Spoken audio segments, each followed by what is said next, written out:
네, 오늘은 이제 네 번째 시간입니다. 두아디라 교회에 대해서 나눌 건데, 살면서 사랑이라는 단어를 참 많이 접하게 됩니다.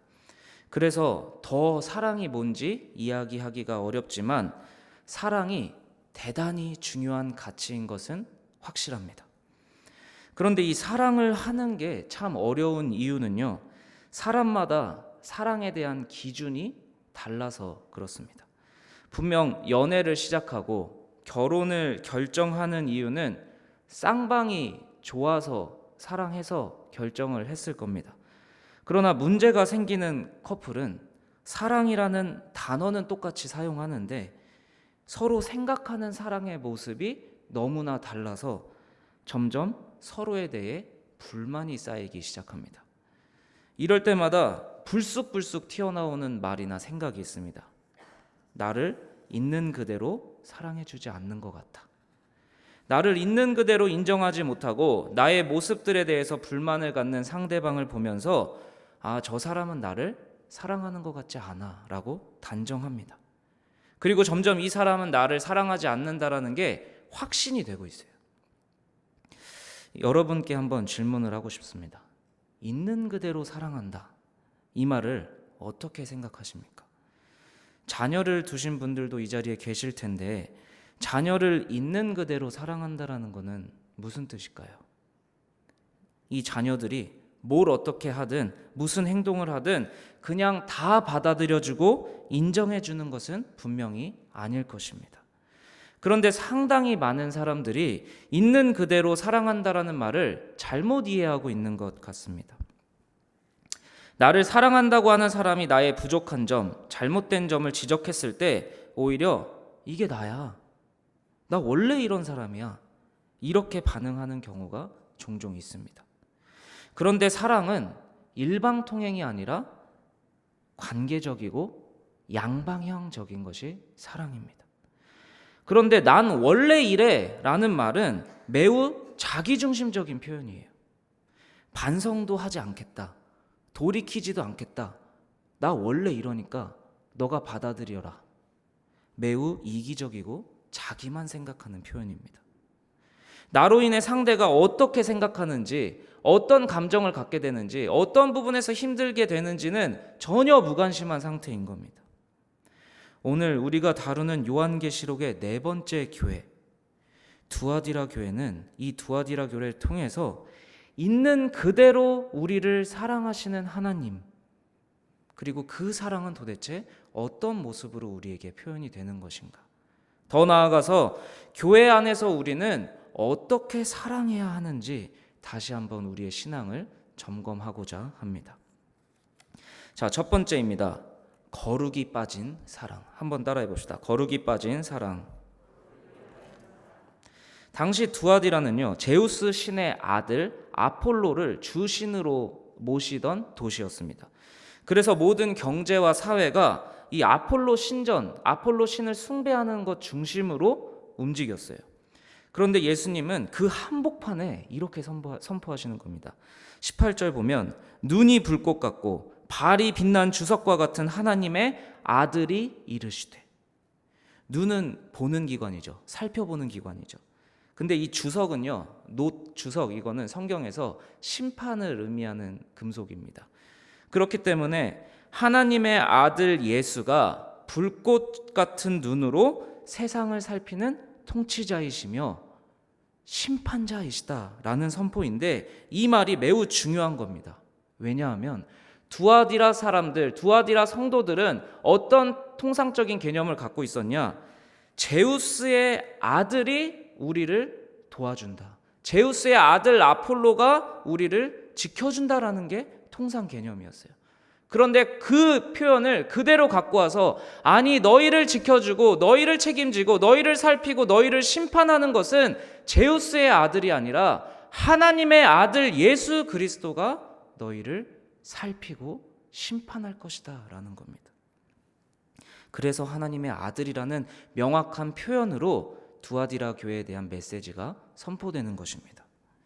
계시록 7교회에 대한 예수님의 선포는 일정한 양식이 있습니다. 먼저 칭찬을 하시고 칭찬한 다음에 그러나라고 이야기를 하시고 책망할 것을 책망하십니다. 19절 먼저 칭찬이 나옵니다. 여기서 나오는 사업은 어떤 우리가 생각하는 그런 비즈니스가 아니라 뒤에 나오는 사랑, 믿음, 섬김, 인내를 포괄하는 영적 사역을 이야기합니다. 두아디라 교회는 주의 사랑으로 충만한 교회였습니다. 교회가 형제애로 가득 찬 교회였습니다. 동시에 믿음의 행위가 견고하고 구제로 섬길 줄을 알고 핍박을 잘 견디는 인내의 열매를 가진 교회였습니다. 규모를 떠나서 영적 내실이 매우 잘 갖춰져 있는 교회였습니다. 더 나아가서 두아디라 교회는 어떤 칭찬을 받느냐? 나중 행위가 처음 행위보다 낫다. 첫사랑을 잊었다라고 책망받았던 에베소와 매우 대조가 되는 평가입니다. 에베소는 진리를 외치다가 사랑을 잃어버렸는데 두아디라는 사랑과 인내, 믿음, 섬김이 점점 풍성해지는 교회였습니다. 어제보다 오늘이 나았고 오늘보다 내일이 나은 성장하는 교회였습니다. 어떻게 보면 모든 교회가 지향해야 할 모습이 아닌가 생각이 됩니다. 과거의 영광에 얽매이는 것이 아니라 매일매일 더 나아지는 칭찬을 받는 게 모든 교회가 하나님 앞에서 꿈꿔야 되는 모습이 아닌가 생각을 합니다. 그러나 이렇게 칭찬할 것이 많은 두아디라 교회에 심각한 문제가 생겼습니다.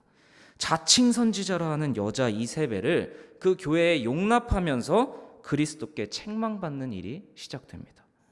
이세벨은 본래 열왕기상에서 이스라엘의 아합과 결혼한 이방 여왕이었습니다. 근데 그는 아합과 결혼하면서 무슨 일을 했냐? 자기네 나라에서 믿던 모든 우상을 다 끌고 들어온 거예요. 그리고 이스라엘 전역에 우상 신전을 세우고 그 우상 신전을 섬길 제사장들을 포진시켰습니다. 그리고 그 곳곳에서 음란 문화와 물질 문화를 이스라엘 백성들에게 노출시켜버린 악한 여왕이었습니다. 심지어 그런 것들이 잘못된 것이라고 꾸짖고 선포하는 하나님의 선지자들을 무참하게 살해했던 아주 악랄한 여왕이었습니다. 그런데 그 이세벨의 이름이 두아디라 교회에 등장을 하는 겁니다. 아마 이 여자의 이름이 본명이라기보다는 두아디라 교회 이세벨이 누구인가에 대해서는 여러 가지 해석이 있습니다. 근데 구약에 언급된 이세벨과 같은 역할을 했을 거고 동시에 하나님의 공동체 안에 큰 영향력으로 우상 숭배를 갖고 들어와서 음란 문화와 물질 문화를 퍼뜨린 장본인이었을 것입니다. 그렇다면 이게 누굴까?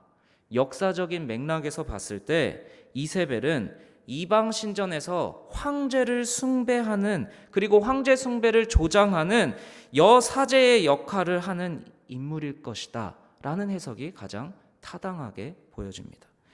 두아디라는 7교회가 소개된 다른 도시들에 비해서 작은 도시였어요. 그러나 염색이나 직조 산업으로 유명했고 로마로부터 무기 제조 허가권을 받은 공업 도시였습니다. 근데 이 공업이 발달한 도시에는 뭐가 있었냐? 중세 시대의 길드 아시나요? 그러니까 같은 공업을 한 사람들끼리 끼리끼리 모여 있는데 이 두아디라에도 길드처럼 콜레기아라는 상인 조합이 아주 막강하게 자리 잡고 있었습니다. 그래서 먹고 살기 위해서는 반드시 콜레기아에 가입이 되어 있어야 돼요. 그러나 황제 숭배를 하지 않으면 이 상인 조합의 가입 자체가 불가했고 황제 숭배를 하고 술과 포도주, 여자로 음란 파티를 벌이는 그 조합의 행사에 참여하지 않으면 조합원이 될 수가 없고 그러다 보면 생계 자체가 어려워지게 되는 겁니다. 조합은 곧 생계와 직결된 모임이었는데 두아디라 교회의 그리스도인들은 이 모든 걸 감수하면서까지 거절했다라는 겁니다. 그리고 나의 주인은 예수 그리스도 한 분이라는 신앙으로 살고 있었던 성도들이었습니다. 그렇기 때문에 예수님이 앞서 칭찬하신 두아디라 교회의 믿음과 인내는 우리가 감히 가늠하기가 어려운 엄청난 신앙의 결단을 내리고 있었다라는 겁니다. 그런데 이방 신전의 여사제였던 한 여인이 두아디라의 교회에 들어와서 자리를 잡기 시작합니다. 이방 신전에서 황제를 숭배하는 여사제라면 두아디라 성도들은 이전에 전혀 누리지 못했던 로마 제국이 약속하고 제공하는 모든 풍요를 마음껏 누리고 있던 사람이었습니다. 그런 그가 자칭 선지자라고 표현됐다라는 것은 교회에 공인된 직제는 없었지만 영향력이 상당히 컸다라고 볼 수 있습니다. 로마 제국 변두리에서 핍박받고 있었던 두아디라 성도들에게 뭔가 화려하고 영향력 있는 사람이 오니까 순간 호의적으로 대했을 것 같습니다. 그리고 순간에 영적인 방어막이 풀어지고 교회에 왔다라는 사실만으로 그를 그리스도인으로 조금씩 인정하기 시작했습니다. 교회는 세상적으로 대단한 사람도 주님의 사랑이 필요한 어린 양으로 바라보고 그에게 필요한 사랑을 줘야 되는 단체인데 그저 그 사람이 사회적으로 명망 있고 화려하다는 이유로 너무나 쉽게 그들의 공동체로 받아들였던 겁니다. 그러나 형제 사랑으로 칭찬받았던 그 두아디라 교회는 잘못된 사랑으로 칭찬이 책망이 되어버리는 실수를 범한 것입니다. 사랑은 관용, 희생, 용서의 모습이 있지만 동시에 사랑하기 때문에 책망하는 모습을 우리는 잊지 말아야 합니다. 그러나 형제 사랑으로 칭찬받았던 두아디라 교회는 그 사랑이 너무나 지나쳐서 정죄하지 않고 모든 것을 용납하면 되지, 그저 그냥 우리의 구성원으로 받아들이면 되지, 용납하기만 하다 보니 새로운 문제가 생기기 시작했다라는 겁니다. 사회적으로 유명하고 영향력 있는 그에게 교회는 회개하라라는 소리를 하지 못했습니다. 이세벨은 그 교회 안에서 자신이 살아온 방식대로 영향력을 키워갔고 교회의 중직자들을 오히려 가르치기 시작합니다. 그가 가르친 것은 하나님 나라의 질서로 사는 것이 아니라 세상과 타협하는 신앙, 그것을 가르치기 시작했습니다. 상업 중심 도시에서 장사의 필수 조건인 조합에 가입하지 않고 인내하고 믿음을 지켰던 신실한 두아디라 교인들에게 이세벨은 유혹하기 시작합니다. 우상의 절에도 용서해 주실 거야. 하나님 사랑이 크시다며. 하나님이 널 얼마나 사랑하시는데 이렇게 힘들게 굶기시겠어. 그 정도는 용서해 주실 거야. 조합에 가입해서 황제 숭배하는 거 겉으로만 하고 마음으로는 하나님 섬기면 돼. 하나님은 중심을 보시잖아. 조합을 가입해서 돈 많이 벌고 헌금 많이 하면 되지. 그것도 얼마나 대단한 섬김인데. 에베소는 비록 첫사랑을 잃었지만 교리적으로 정결을 지키고 거짓 선지자를 몰아낸 교회였습니다. 그러나 두아디라는 형제의 사랑은 키워냈지만 거룩을 잃어버린 거짓 사랑이 교회를 채우기 시작한 것입니다. 거짓 사랑으로 가득 찬 교회는 주의 종들이 하나님 나라의 질서를 가르친 것이 아니라 이세벨이 로마 제국의 질서를 가르치는 교회가 되어버렸다라는 겁니다. 그러나 하나님은 두아디라 교회를 내버려 두시지 않고 살 길을 마련해 주기 시작하십니다. 한번 따라해 봅시다. 회개로 채운 거룩.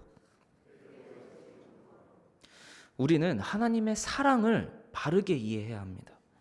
우리를 있는 그대로 사랑하신다라는 것은 우리가 죄인이라는 사실을 인정해 주신다라는 겁니다. 그래서 하나님의 사랑은 죄인이라는 사실을 인정하는 데서 끝난 게 아니라 그 죄의 문제를 해결하기 위해 자기의 아들 독생자를 죽이시면서까지 그 죄의 문제를 해결하려고 하신 겁니다.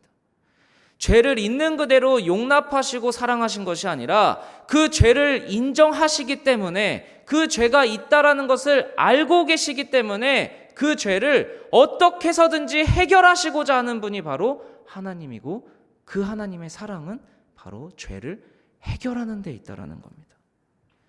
그래서 하나님은 21절에 이세벨에게까지 회개할 기회를 주십니다. 근데 이 표현이요, 현재 진행형인 겁니다. 거듭거듭해서 회개의 기회를 주신 겁니다. 그런데 연거푸 계속해서 거부를 한 겁니다. 회개를 거부하는 이유는 보통 죄에 대한 중독이 매우 강할 때 회개가 안 됩니다.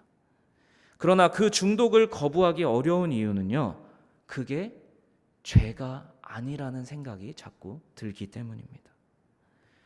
그게 죄라는 사실을 인정하고 싶지가 않은 거예요. 너무 편하고 나에게 유익이 되는 것 같으니까 죄라고 인정할 수가 없는 겁니다.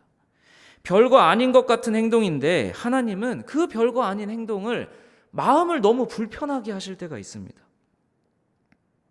그 마음을 불편하게 하시는 하나님의 목적은 나를 그냥 불편하게 하는 데 있는 게 아니라 죄를 드러내서 해결하시고 우리를 궁극적으로 살리는 데 목적이 있기 때문에 우리를 불편하게 하시는 겁니다. 그러나 사탄은 우리의 죄를 드러내는 이유를 창피를 주고 망신을 주는 것이라고 하나님의 진짜 목적을 속이는 겁니다.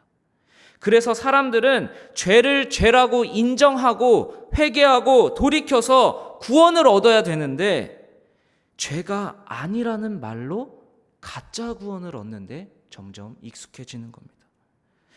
이게 죄인가? 죄인 것 같은데 성령은 지속적으로 작은 부분까지 우리의 마음을 불편하게 만들어서 돌이키게 하고 순전하게 하고 거룩하게 하십니다.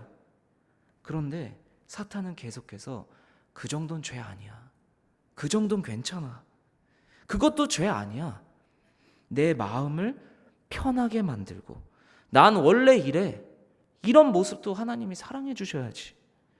거짓 구원에 취하게 만드는 겁니다. 그러나 회개를 거부한 사람의 말로는 하나님의 심판을 받게 되는 겁니다. 22, 23절이 바로 하나님의 심판에 대한 내용인데 침상에 던진다라는 것은 죽을 병에 걸린다라는 겁니다. 모든 육체의 질병이 하나님의 징벌과 심판은 아니지만 악인을 심판하실 때 하나님은 육체의 질병을 사용하십니다. 그와 더불어 간음한 자들은 이세벨의 가치관이었던 이 정도는 죄 아니야, 괜찮아 라는 타협주의에 동조한 사람들까지도 큰 환난에 빠지게 될 것이라고 이야기하십니다. 이세벨의 자녀, 곧 이세벨의 가르침을 이어받은 자들도 그 심판에서 자유로울 수 없다라는 겁니다. 이세벨은 그 큰 영향력으로 교회에서 믿음과 인내로 지키던 순수한 거룩한 성도들을 포섭하고 타협하게 만들었습니다. 편하지만 잘못된 가르침을 따른 타협주의에 물든 그 사람들의 대가는 너무나 큽니다.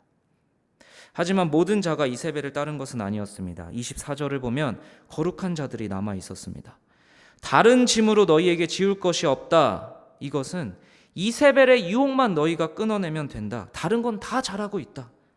그러나 그들에게 예수님은 어떤 명령을 내리십니까? 이미 있는 것을 굳게 잡으라고 하십니다. 편하지만 잘못된 가르침을 자꾸 듣다 보니까 예수님을 굳게 잡았던 손이 점점 풀리는 거예요. 점점 느슨해지는 거예요. 그러나 여전히 놓지 않은 그들에게 예수님은 뭐라고 말씀하시냐? 다시 그것을 굳게 잡으라는 겁니다. 두아디라 교회에게는 새로운 진리가 필요했던 것이 아니라 그들에게 이미 주어진 진리에 대한 확신과 재헌신이 필요했습니다. 그들이 이미 칭찬받았던 것들을 잘 지켜내는 강인함이 요구되는 것입니다. 그러나 26절 그 전쟁에서 이기는 자는 반드시 상급이 있습니다. 이기는 자라는 표현은 7교회 모두에 써있는 표현으로 현재 진행형입니다. 무슨 말입니까? 모든 교회가 전쟁 중이고 그 싸움은 계속해서 진행될 것이라는 선포입니다.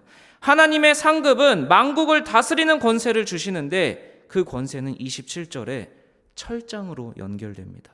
철장이 뭐냐? 철로 만든 지팡이인데 이건 약간 배경 지식이 필요합니다. 앞서 제가 두아디라는 어떤 신을 섬기고 있다고 그랬죠? 제우스의 아들 아폴로를 섬기고 있다고 말씀을 드렸습니다. 근데 이 아폴로 아버지의 신인 제우스의 상징이 지팡이였습니다. 그래서 이 제우스는 지팡이를 아들에게 나눠줘서 자기의 통치권을 물려주는 신이었습니다. 그 배경에서 철장이라는 표현을 통해 두아디라 교회가 지금은 로마 제국, 로마의 질서를 따르는 사람들이 더 강력한 것 같고 그들의 통치권이 진짜인 것 같이 느껴지겠지만 진짜 통치권은 제우스나 아폴로가 가진 철지팡이가 아니라 우리의 목자 되신 하나님의 아들 예수 그리스도가 진짜 통치자라는 말씀입니다. 주님은 그들에게 새벽별을 약속하십니다. 새벽별이 뭘까요? 요한계시록을 전체적인 구조로 살펴보면 이 구절의 병행 구절이 나옵니다. 요한계시록 22장 16절이 이 구절의 병행 구절인데, 잘 보시면 뭐라고 나와 있냐면, 나 예수는 쭉 나와서 나는 다윗의 뿌리요 자손이니 곧 광명한 새벽별이라. 새벽별은 무엇이죠? 바로 예수님 그 자신을 가리키는 말입니다. 이기는 자들이 궁극적으로 얻게 되는 것은 바로 예수님이라는 겁니다. 지금 내가 잘 사는 것, 지금 내 마음과 내 몸을 편하게 만드는 방법은 이 정도는 죄가 아니야 라고 합리화하고 타협하는 방법이지만, 진짜 내가 궁극적으로 구원받는 것, 진짜 내가 사는 것은 성령이 불편하게 하시는 부분들을 회개하고 돌이켜서 거룩을 회복하라는 것입니다. 오늘 마지막 구절은 불꽃 같은 눈으로 두아디라를 살피시는 하나님의 아들 예수 그리스도가 우리를 향하여 그 시선을 확 돌리시는 것 같습니다. 귀 있는 자는 성령이 교회들에게 하시는 말씀을 들을지어다.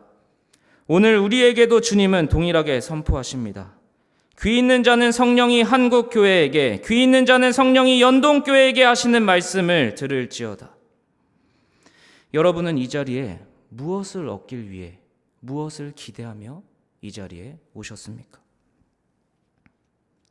이세벨의 복을 여전히 원하고 있지는 않습니까?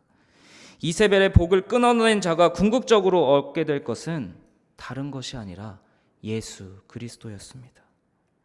우리 모두는 하나님을 사랑한다고, 예수님을 사랑한다고 말을 합니다. 하나님을 사랑하니까 시간을 내서 교회에 오셨을 겁니다. 예수님을 사랑하니까 이 자리에 모여서 말씀을 듣고 계실 것입니다. 그런데 우리는 하나님 앞에서 진짜 사랑을 회복해야 합니다. 사랑이라는 단어, 사랑한다고 하면서 흘리는 몇 방울의 눈물이 중요한 것이 아닙니다. 우리가 점검해야 할 것은 진짜 하나님, 진짜 예수님을 진짜로 사랑하는 바로 우리의 거룩을 회복하는 것입니다.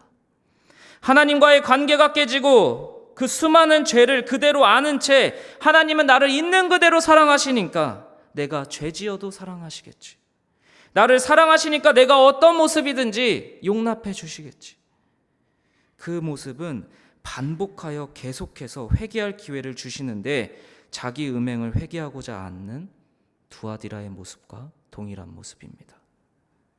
혹시 이 말씀을 들으며 여러분의 삶을 돌이켜보면 좋겠습니다. 혹시 여러분의 마음속에, 여러분의 생각 속에 갑자기 떠오르는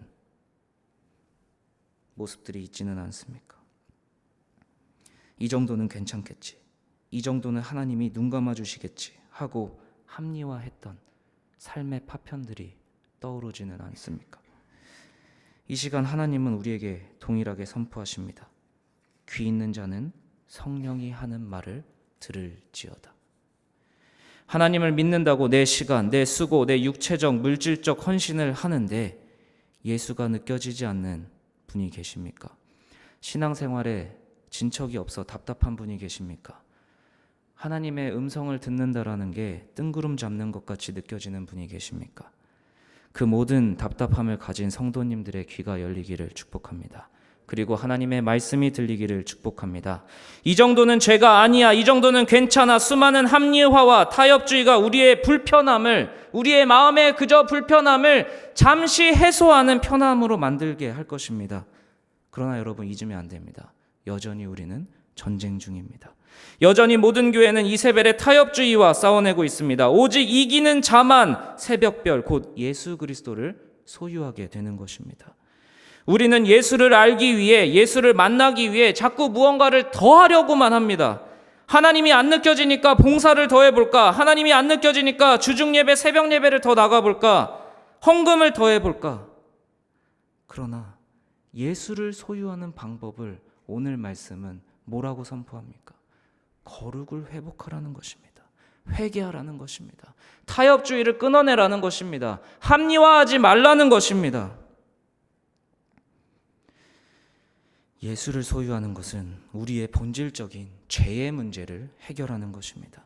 그것이 회개라고 성경은 끊임없이 이야기합니다. 죄에서 돌이켜 하나님 나라의 질서로 살아내라고 선포합니다. 거듭하여 회개할 기회를 주십니다. 회개가 본질의 문제인데 자꾸 비본질적인 다른 무언가를 함으로써 채우려고 하니까 예수를 만나고 싶다고 하지만 예수가 느껴지지 않는 겁니다. 새벽별 예수를 소유하는 유일한 방법은 거룩을 회복하는 것이기 때문입니다. 이 시간 우리가 하나님의 사랑을 다시 기억하길 축복합니다. 하나님이 우리를 사랑하시는 궁극적인 이유는 우리를 거룩하게 하시기 위해서입니다. 그래야 우리와 항상 영원히 함께 하실 수 있기 때문입니다. 하나님의 사랑의 최종의 목적은 그저 오늘 내가 마음이 편한 것이 아니라 영원히 하나님과 함께하기 위해서 거룩하게 만드는 것이 하나님의 사랑의 궁극적인 목적이라는 것입니다. 거룩을 잃은 사랑을 찾지 마십시오. 그것은 우리의 영원한 목마름을 해결하지 못할 것입니다. 회개로 우리의 거룩을 회복하십시오. 수많은 합리화와 타협이 아닌 철저한 회개로 새벽별이신 예수 그리스도를 소유하는 주님의 자녀들이 되기를 주님의 이름으로 축복합니다. 이 시간 함께 기도하겠습니다. 주님, 우리가 너무 목마릅니다. 채울 수 없는 나의 공허감을 채우고자 예배의 자리를 찾습니다. 교회에 머물러 교회 일을 하면 내 공허감이 채워질 것 같았는데 여전히 채워지기보다 공허감이 큽니다. 교회를 다니면 다닐수록 공허감이 채워지지 않아 교회도 별거 없나 라는 생각이 들기도 합니다. 이 정도는 괜찮겠지라는 생각으로 내 삶의 곳곳에 크고 작은 구멍들이 나 있습니다. 구멍을 메울 생각은 하지 못하고 무언가를 자꾸 더 채울 생각만 했습니다. 구멍을 불편하게 느끼게 하시는 성령의 음성을 애써 외면했습니다. 이 정도 구멍은 괜찮을 거라고 생각했습니다. 그런데 주님, 점점 그 구멍들이 커지고 그 구멍들이 많아집니다. 그러나 주님, 그 공허감이 죄라는 사실을 이제서야 깨닫습니다. 내가 해야 할 일은 내 마음에 무언가를 채워넣는 것이 아니라 회개하고 돌이킴으로 그 구멍을 메우는 일이 먼저임을 고백합니다. 기도할 때에 내 소원을 말하기 이전에 내 죄를 직면하게 하옵소서. 이세벨의 복을 구하러 이 자리에 오는 것이 아니라 새벽별이신 주님을 소망하며 이 자리에 나오게 하소서. 이 땅의 질서에서 하나님 나라의 질서로 회개하고 돌이켜 하나님의 통치 안에서 그리스도로 살아내는 연동교회의 성도들 되게 하옵소서. 나의 목자 되신 예수 그리스도의 이름으로 기도합니다. 아멘.